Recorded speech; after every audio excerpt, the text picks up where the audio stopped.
我今年99岁了，你知道活得久有一个什么好处吗？那就是由于你见过的冬天太多了，你就不再相信那些关于永远是夏天的鬼话了。现在的年轻人，只要通货膨胀稍微高一点，或者股市稍微跌一点，他们就开始惊慌失措，他们就在社交媒体上大喊大叫，说经济要崩溃了，说世界末日要来了。但在我眼里，这连一场小雨都算不上。让我告诉你们，什么是真正的寒冬。我出生在1924年，在我5岁那年，大萧条开始了。你们在教科书上读过大萧条，但你们没有闻过那种味道，那是绝望的味道。那时候没有工作，没有救济金，没有希望。我见过原本体面的邻居，为了给孩子买一块面包，不得不去街上乞讨。我见过原本不可一世的银行家，因为还不上贷款而从高楼上跳下去。后来我经历了1970年代的大滞胀，那时候物价飞涨，但经济停滞，你存在银行里的钱每年都在以2位数的速度缩水。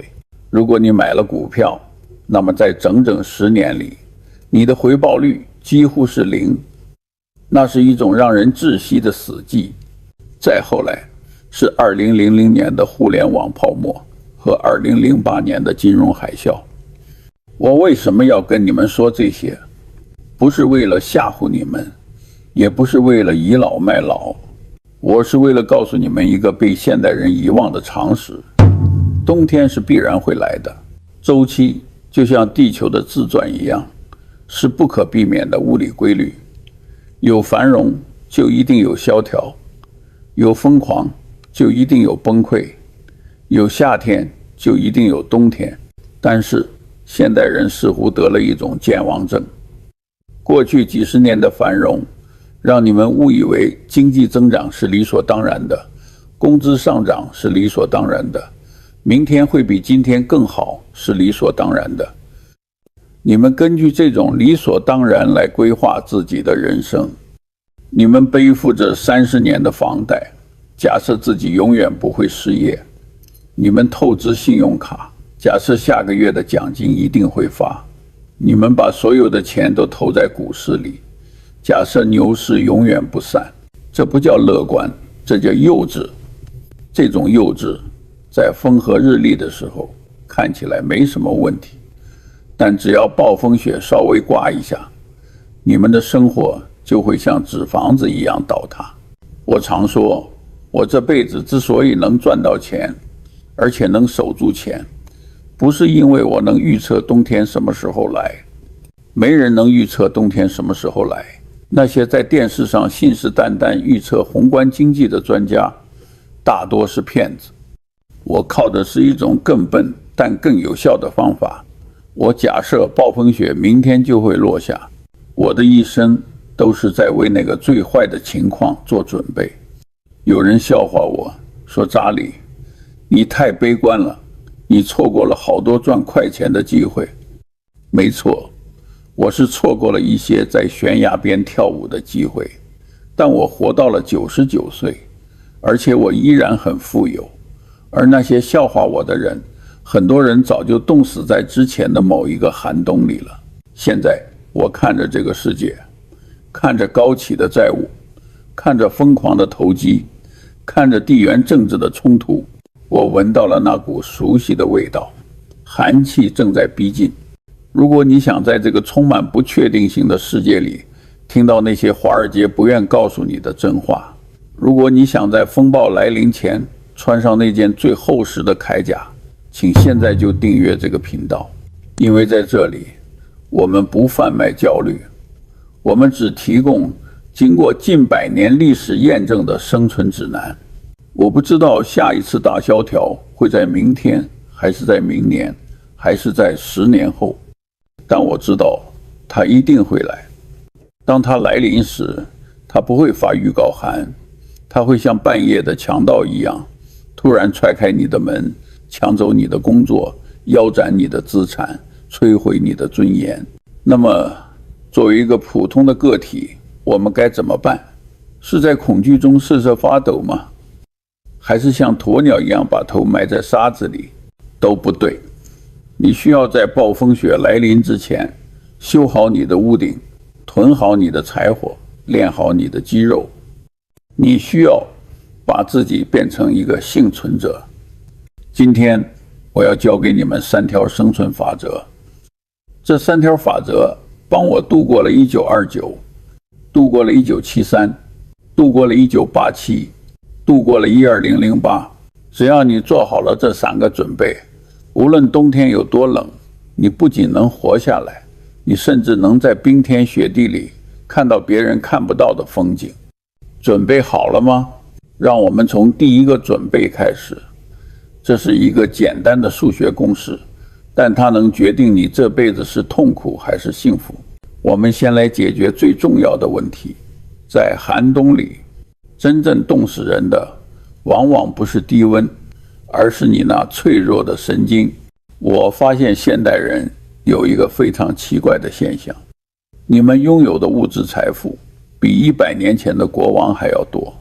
你们有空调，有抗生素，有能飞到地球另一端的飞机，有装在口袋里能随时看戏的手机。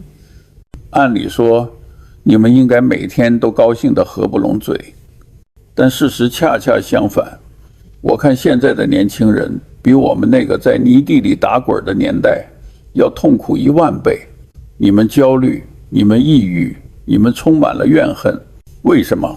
因为你们被一个东西毒害了。这个东西叫做过高的预期。你们觉得毕业年薪10万是应该的，你们觉得买了股票就得涨是应该的，你们觉得生活1年比1年好是应该的。这是一种可怕的权力感。这种权力感在繁荣时期或许只是让你变得有点讨厌，但在寒冬将至的时候，它会要了你的命。因为寒冬的本质就是现实的残酷下行。当大萧条来临时，你的工资可能会减半，你的股票可能会腰斩，你的房子可能会变成负资产。这时候，如果你还抱着那种繁荣时期的预期不放，你就会感到巨大的痛苦。这种痛苦会让你做出极其愚蠢的决定，比如去借高利贷维持体面，或者在底部绝望的割肉。所以我的第一个生存建议听起来可能很不顺耳，但它绝对有效。把你的预期降到地板上。我这辈子信奉一个极其简单的数学公式：幸福等于现实减去预期。这是一个普世的真理。如果你的预期是100分，而现实只有90分，虽然90分已经很高了，但你依然会感到痛苦，因为结果是负10。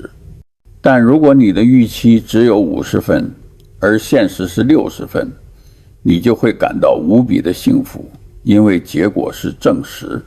我这辈子遭遇过很多不幸，我年轻时离过婚，我破产过，我甚至埋葬过我9岁的儿子，但我从来没有被这些不幸击垮过。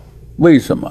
因为我从不指望生活是公平的，我从不指望世界会善待我。如果你早就预料到了生活会给你一记重拳，那么当那拳真的打过来时，你不仅不会倒下，你甚至还能笑着说：嘿，这拳比我想象的轻一点。这就是所谓的防御性悲观。在下一次危机来临前，我建议你们做一次心理上的演习。想象一下，如果你明天失业了，你能接受去送外卖吗？想象一下，如果你的投资亏了50%，你能接受几年不买新衣服吗？想象一下，如果你不得不卖掉大房子，搬进一个小公寓，你能依然热爱生活吗？如果你对这些问题的回答是肯定的，那么你就拥有了最强的防弹衣。寒冬伤不到你，因为你已经接受了最坏的结果。而对于那些把预期架在天上的人，寒冬不仅会摧毁他们的财富，还会摧毁他们的自尊。他们会陷入怨恨，他们会怪政府、怪社会、怪父母、怪运气。记住，嫉妒和怨恨是这世界上最愚蠢的情绪，因为他们伤害不了别人，只能像酸液一样腐蚀你自己的容器。所以，聪明人会怎么做？聪明人会主动降低那根栏杆。我们伯克希尔哈撒韦的秘密就是我们从来不试图跳过7英尺高的栏杆，我们到处找那个只有1英尺高的栏杆，然后跨过去。在生活中也一样，不要去追求那些不切实际的高收益，不要去攀比邻居的豪车，学会满足于一杯热咖啡、一本好书、一个健康的身体、几个靠谱的朋友。当你的预期低到尘埃里时，生活中发生的每一件好事都将是惊喜。这就是在寒冬里生存的第一法则。不要试图改变残酷的现实，因为你改变不了。去改变你的预期。当你把心修得像石头一样坚硬时，我们再来谈谈钱。因为光有心态是不够的，在暴风雪里，你确实需要一些柴火来取暖。在下一部分，我要告诉你们，为什么我这个一辈子都在嘲笑现金是垃圾的人，会在危机来临前像守财奴一样囤积现金。因为在平时，现金是垃圾，但在窒息的时候，现金就是氧气。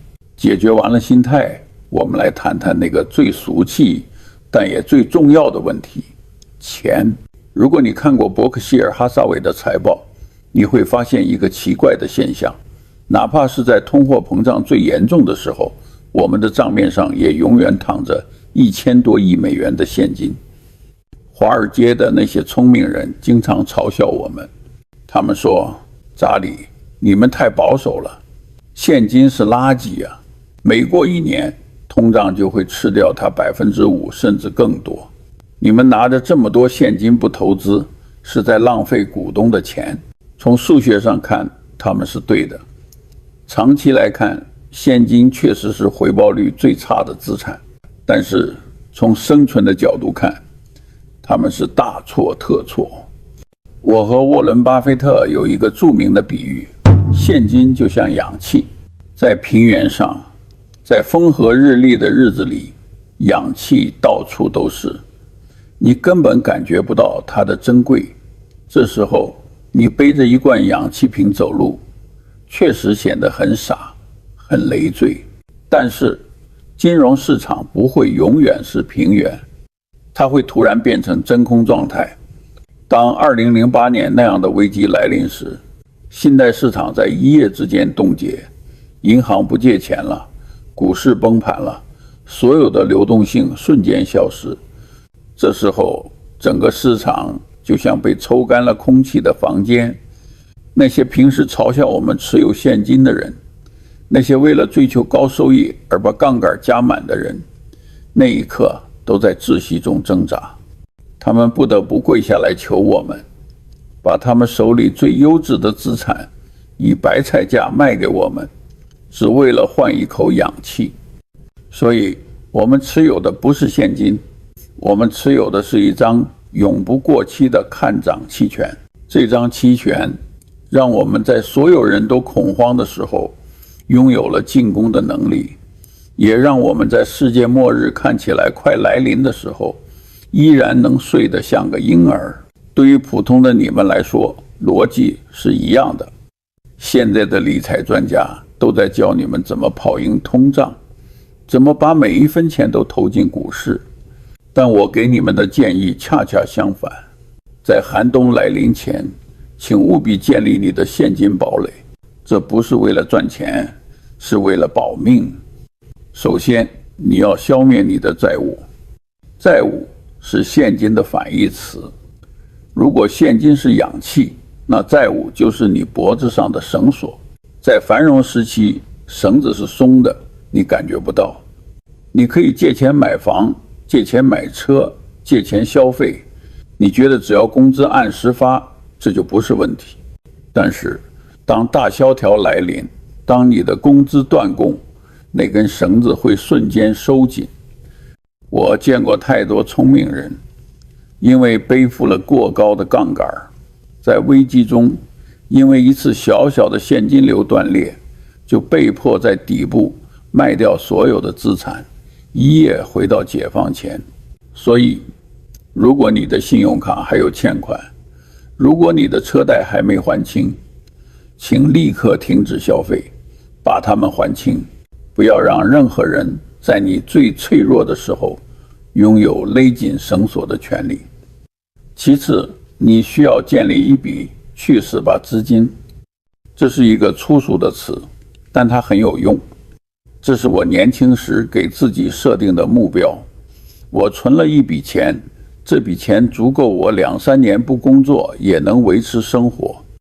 这就意味着，如果我的老板逼我做我不喜欢的事，我可以对他说，去死吧，我不干了。如果经济危机来了，公司裁员了，我可以对危机说，去死吧，我有饭吃。这种安全感是任何高收益的理财产品都给不了你的。我建议每个家庭在寒冬来临前，至少要储备能维持1年半载的生活开支。现金把它存在最安全的银行里，或者买成短期国债，别管收益率有多少，别管通胀是不是在吃掉它，你就把它当成是你为自由支付的保险费。如果你听懂了这个道理，如果你愿意做一个在狂热中保持清醒的少数派，请订阅这个频道。因为在未来的日子里，当周围的人都在因为缺钱而恐慌时，你将需要更多的智慧来管理你手中的这笔救命钱，甚至用它来完成阶级的跃迁。我们会一直在这里做你理性的后盾。很多人问我，查理，存钱不是很简单吗？为什么大部分人做不到？因为这需要延迟满足，这需要你看着邻居换新车的时候，依然开着你的旧车，这需要你看着朋友在股市赚钱的时候，依然守着你的现金，这需要极强的定力。但是这种定力是值得的。当暴风雪真的落下，当邻居的新车被银行收走，当朋友的股票被强行平仓，你会坐在你温暖的房子里，看着账户里的现金，感受到一种前所未有的宁静。那时候你会明白，现金不是垃圾，现金是尊严，现金是自由，现金是活下去的入场券。好了，现在你的心态稳了，你的粮仓也满了，你已经不会被饿死了。但是要想在长达几年的大萧条中活得好，光靠手是不行的，你还需要一种能力，一种能让你逆风飞翔的能力。在下一部分，我要教给你们一个叫做反脆弱的概念。我要告诉你们，为什么有些人在危机中会毁灭，而有些人，比如我和沃伦，却能在危机中变得更强。心态摆正了，钱包鼓起来了，现在你已经有了穿过暴风雪的资格。但是这还不够。我和沃伦·巴菲特之所以不仅不害怕危机，甚至有点期待危机，是因为我们拥有第三种能力。这种能力，纳西姆·塔勒布把它叫做反脆弱。什么意思呢？这世界上有3种东西。第一种是脆弱的，比如玻璃杯，你把它扔到地上，它就碎了。大萧条来了，那些背了一身债的人，那些没有核心技能的人，就像玻璃杯一样，直接碎了一地。第二种是强韧的，比如塑料杯，你把它扔到地上，它没坏，但它也没变。这就好比那些拿着死工资、工作极其稳定的人，危机来了，他们也许能苟延残喘，但生活质量不会变好。第三种也是最高级的，是反脆弱的，比如你的肌肉。你不断地撕裂它，给它压力，它恢复之后反而变得更强壮了。每一次大萧条都是一次残酷的物竞天择，它会无情地淘汰掉那些脆弱的玻璃杯，奖励那些反脆弱的肌肉男。那么对于一个普通人来说，怎么让自己变成一个杀不死的人呢？答案只有一个：建立你的能力圈，并且把它挖得深不见底。在繁荣时期，也就是风口来了的时候，连猪都能飞上天。那时候你不需要太努力，也不需要太专业，你只要站在那里就能赚到钱。你会产生一种幻觉，以为那是你的本事，其实那只是风的本事。但是当寒冬来临，风停了，那些飞在天上的猪会摔得粉身碎骨，只有那些长着翅膀的老鹰依然在飞翔。这双翅膀就是你的硬技能。我这辈子见过的最可悲的事情，就是那些35岁、40岁的中年人，在危机中被裁员。他们哭诉，说自己为了公司奉献了青春，为什么公司这么无情？但如果你仔细看，你会发现，他们大多数人都是通才，他们什么都懂一点，但什么都不精。他们在公司里做着那些可有可无的管理工作，或者是那些随时可以被年轻人、被人工智能替代的重复性劳动。他们是脆弱的，他们的命运掌握在别人手里。而真正的反脆弱者是怎样的呢？我认识一个脑外科医生，无论经济好坏，无论股市涨跌，他的手术排期永远排到了明年。因为这世界上只有极少数人能做那种手术，病人不会因为经济危机就随便找个便宜的医生开颅。我也认识一个修水管的工人，他在2008年金融危机时赚的钱比在繁荣时期还多。因为即使是在大萧条里，富人的马桶堵了也得找人修，而他的手艺是那个街区最好的。这就是芒格主义的核心。想要得到你想要的东西，最稳妥的方法就是让自己配得上它。如果你想在大萧条里活得好，你就必须让自己变得不可替代。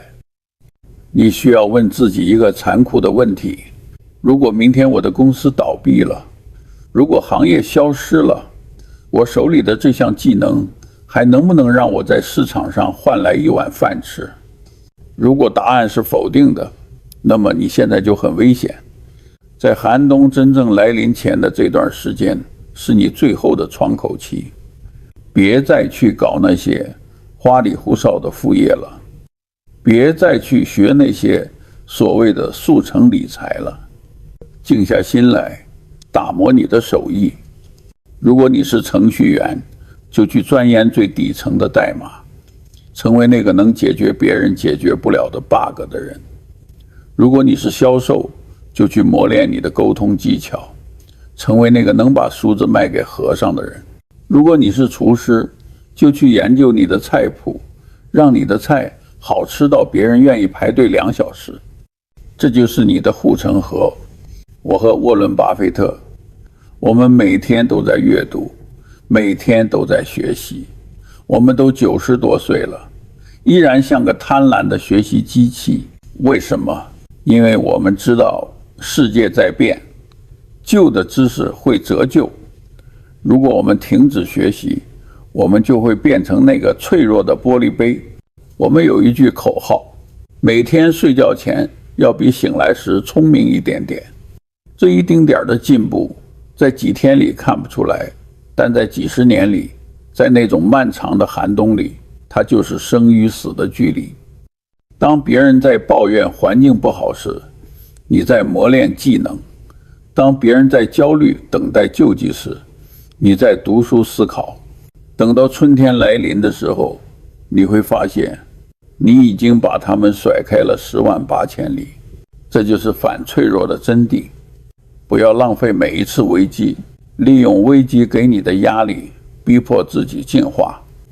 好了，现在你已经做好了3个准备，你降低了预期，你储备了现金，你打磨了技能，你已经从一只待宰的羔羊变成了一头武装到牙齿的狼。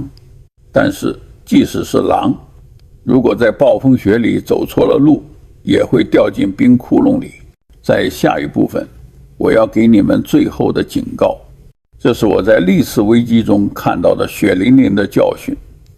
有3件蠢事是你绝对不能做的，因为只要做了其中1件，你之前所有的努力都会瞬间归零。现在你已经把自己打造成了一艘坚固的船，你降低了预期，所以你心态平稳；你有了现金，所以你有燃料；你有了硬技能，所以你有动力。按理说，你应该能安全度过任何风暴。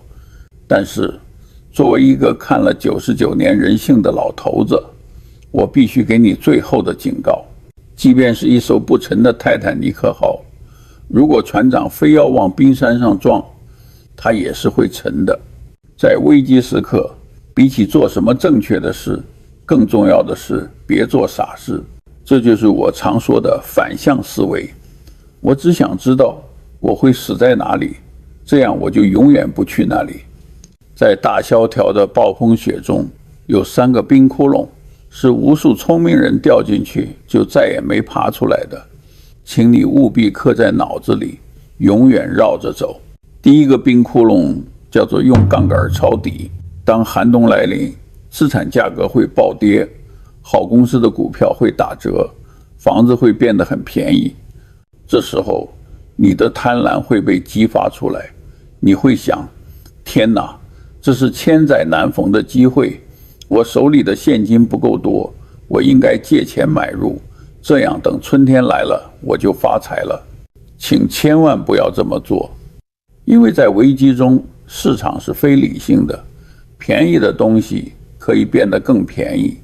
如果你用现金买入，股价跌了50%，你只要不卖，你就没有死，你可以等到它涨回来。但如果你是借钱买的，如果你加了杠杆，那么当股价跌到某个点位时，你会被强制平仓，你会死在黎明前最黑暗的那一刻。我看过太多这样的悲剧。我和沃伦的一个朋友叫瑞克·盖林，他当年的业绩比我们还要好，但在70年代的大萧条里，他因为借钱做杠杆，被迫在底部把所有的股票卖给了我们。后来我们成了亿万富翁，而他消失了。记住，如果你想在寒冬里活下来，唯一的法则就是绝不借钱。第2个冰窟窿叫做沉溺于自怜，这是心理层面的癌症。当危机来临，当你被降薪，当你的资产缩水，你很容易陷入一种受害者心态。你会想，为什么倒霉的总是我？为什么政府不救市？为什么老板这么黑心？这种自怨自艾比病毒还可怕。因为由于你觉得自己是受害者，你就会停止行动，你会把所有的时间都用来抱怨，用来仇恨，用来在酒精里麻醉自己。但这解决不了任何问题，哪怕你把眼泪哭干了，通货膨胀也不会下降1个点。我这辈子遇到过很多倒霉事，但我从不花哪怕1分钟去自怜，因为我知道那是一种恶性循环。一旦你开始觉得自己可怜，你就会变得越来越可怜。在寒冬里做一个硬汉，如果不幸降临到你头上，就接受它，然后想办法解决它，哪怕只是去扫大街，也比坐在家里哭要强。第3个冰窟窿叫做相信宏观预测。危机时刻也是谣言满天飞的时刻，电视上的专家会告诉你，经济要崩溃了，货币要作废了，第3次世界大战要来了。如果你信了这些鬼话，你就会做出极端的蠢事。你会因为恐慌，在底部把好不容易攒下的优质资产全部卖掉。或者你会因为害怕而不敢在春天来临前播种。我和沃伦·巴菲特从来不看宏观经济预测，我们根本不在乎美联储下个月是加息还是降息，我们只在乎具体的微观事实，我们只在乎这家公司还能不能赚钱，这个产品还有没有人买。把耳朵堵上，不要让那些噪音干扰你的判断。如果你能避开这3个冰窟窿，不加杠杆，不自怜，不听噪音，那么你就已经赢了90%的人。在这个充满了愚蠢和疯狂的世界里，保持理性和常识是一种超级能力。这也是为什么我一直坚持做这个频道的原因。如果你想在这个嘈杂的时代保留一片清醒的净土，如果你想学习如何用最古老的智慧去避开那些现代的陷阱，请务必订阅这个频道。我们不教你如何一夜暴富，因为那通常是通往破产的捷径。我们教你如何慢慢变富，并且哪怕天塌下来也能守住你的财富。好了，现在你已经全副武装了，你有了防御的盾牌，有了进攻的长矛，也有了避开陷阱的地图。对于你来说，寒冬不再是一个威胁，它变成了一个机会，一个阶级跃迁的机会。在最后一部分，我想和你谈谈未来。虽然我说寒冬一定会来，但我是一个彻头彻尾的乐观主义者。为什么？因为我看过了100年的历史，我知道每一次寒冬之后，人类文明都会迎来更灿烂的春天。如果你们只听了前面的内容，你们可能会觉得我是一个彻头彻尾的悲观主义者。我让你们降低预期，让你们像守财奴一样囤积现金，让你们假设明天就会失业。听起来我好像对这个世界充满了绝望，但事实恰恰相反。在我和沃伦·巴菲特的骨子里，我们是全世界最坚定的乐观主义者。为什么？这听起来是不是很矛盾？一点也不矛盾。我所谓的悲观是短期的悲观，我是对人性中的疯狂悲观，我是对短期的经济波动悲观，所以我总是系好安全带，准备迎接撞击。但是如果你把时间拉长到50年、100年，我是极度乐观的。我出生在1924年，那时候人类还没有抗生素，很多人死于简单的感冒。那时候没有互联网，没有空调，也没有现在这么丰富的食物。在我的一生中，我经历了1929年的大萧条，经历了第2次世界大战，经历了美苏冷战的核威胁，经历了无数次的金融危机和瘟疫。在那些黑暗的时刻，如果你看当时的新闻，你会觉得世界明天就要毁灭了。但是结果呢？结果是每一次危机过后，人类文明不仅没有毁灭，反而以更快的速度螺旋上升。我们战胜了疾病，我们创造了惊人的科技，我们让几十亿人脱离了贫困。现在的普通人生活质量比100年前的洛克菲勒还要好。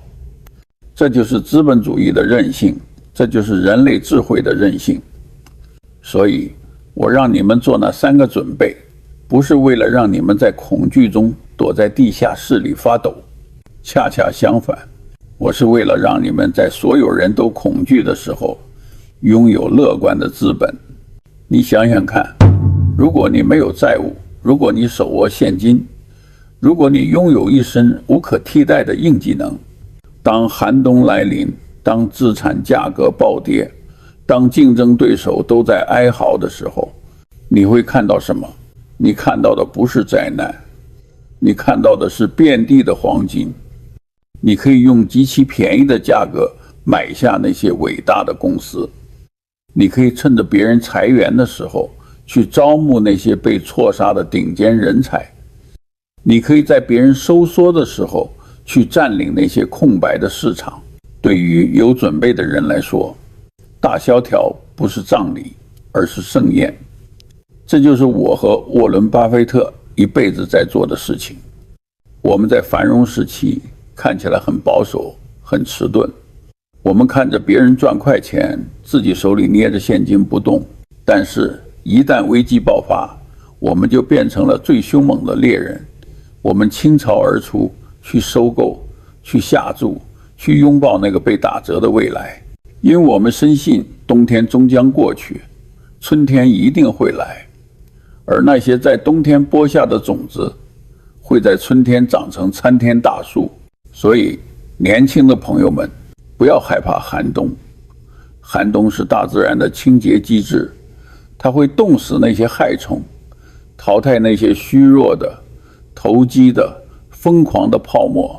它会让这个世界回归常识，回归理性，回归勤奋。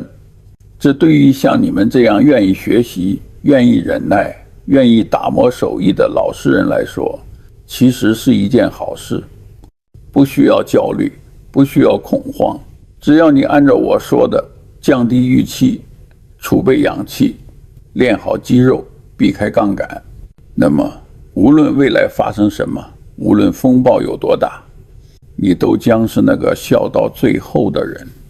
你不仅会活下来，你会活得比以前更好、更强、更自由。